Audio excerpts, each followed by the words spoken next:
week ay nagkaroon ng effect. Try mo. Ininom niya mga siguro 2 hours bago kumain siya ng So, isa na siya ngayon sa regular customer? Oo, gumagamit siya. Ngayon, ang ano niya, uminom lang siya, dalawa lang in-order niya, ng 2 piraso nga lang. Sachet? Oo. Eh, kinabukasan, nagkaano siya, sabi niya, "Uy, bakit ang galing ng ano nun ah." Tapos meron yung napagsabihan niya, umorder ulit sa akin. Basta sa akin, sabi ko, mother ko talagang tested, tsaka father ko. Ngayon, ang tito ko, asawa ng tita ko, high blood. Hindi laging nagpapabili ng gamot. Pero ininom, ang aluwan sa pakiramdam. Yung una ko, yung customer ko sa, yung kasi technician na nga ng computer, yung isang customer, inalo ko. Ngayon, nasabi sa akin, pinorward ko yung sabi niya, nakagamit na ako niyan eh. Eh, doble pa nga yung presyo ng kakabili eh. Sabi ko sa kanya, nakagamit na ako niyan. Wala namang bisay. Sabi ko, ang misis ko ganito, ang ginawa.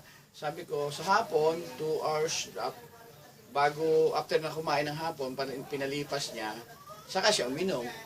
Isipin mo, nung pagpunta ko, umorder kagad siya ng 2. Kasi nung tinuro ko yung technique ng pag-inom, siya, yung automatic, naramdaman niya. Pagdating ko, kumusta ho?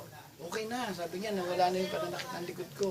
Sabay order agad ng 2 pack. Dalawang box. 2 ganito agad na kinuha. Tapos, tinanong sa akin ng presyo. Ayoko na sabihin sa'yo para wag kang magkaroon ka na ng tinatawag na yung confusion eh. Hindi, tama din. Oo. Sinabi ko sa kanya, ha? Bakit ganun? Sa bilibilan niya mas mataas. Sabi niya, kalahati halos ang sabi niya, tapos ibinaba ko pa kasi customer ko nga, binabaan ko pa yung asking price ko sa kanya. Sabi niya, di ba ganito ang sabi mo? Tapos, bakit? Sinuklian ko kasi hindi, sabi ko, discount ko na sa inyo. Nakatatlo na sa akin ang binuha. Yun ang maganda. Eh, yung kinuha niya na ganito, dahil nga hindi niya alam yung ginamit niya, ang effect kasi nito pagkakain, inibin mo, walang bisa. Eh, kinain niya. Ako kuya, tikman ko siya before ako kumain. Oo. Ang sa sigmura, ang kalam. Oh, kasi, Talagang magugutom ka. eh, ganun talaga. Pagka matutunaw yung kasi, tinutunaw. Pero yun ang malakas ang epekto.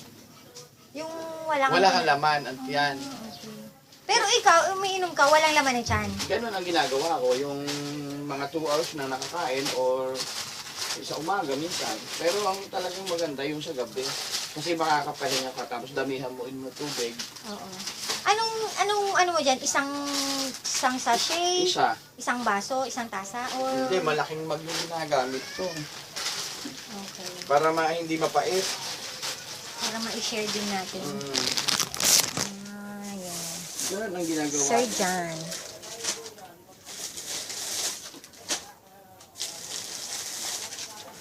Kaya tanong ko nga sa iyo, sabi ko kay kung mayroon, si Mavi, sabi ko, sir, nag-meet up ka ba? Ay, hindi ho ako nag-meet up.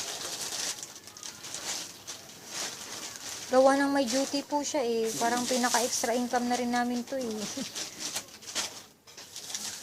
Eh, si Sir Marvin nga, unang nakita ng...